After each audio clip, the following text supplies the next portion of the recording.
Tapi team B dia sebenarnya masih walaupun big player time. apa semua, tapi dia orang tak gel betul-betul lah untuk nak main Premier League. Aku tak rasa team B tu tak ready langsung lah.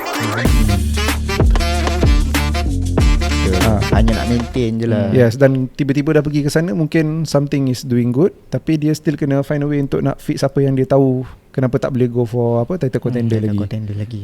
Tapi tak apalah, ada peluang sebab player Chelsea ramai boleh rotate. Itu antara masalah dia juga sebenarnya tau. Orang duk kata Chelsea ni complete team A bagus, team B bagus kan. Tapi nak bagi puas hati tu. Tapi kalau kau tanya aku sebenarnya, team B dia walaupun ada Joao Felix, ada Nkunku, bukan satu team yang solid untuk kau nak letak dalam Premier League. Sebab kalau kau tengok betul-betul, okay, memang team A dia menang, team B dia menang, tapi team B dia menang bila lawan dengan siapa je. Semua lawan team yang Conference Cup, bukan team yang besar. FA Cup lawan apa, Mokambe.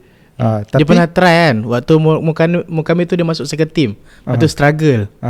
And then kau tengok bila dia guna second team tu lawan Newcastle untuk Carabao, apa jadi? Tersingkir lah.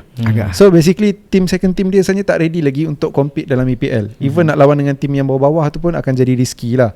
Yes, team first dia solid, tapi team B dia sebenarnya masih walaupun big player apa semua, tapi dia orang tak gel betul-betul lah untuk nak main Premier League.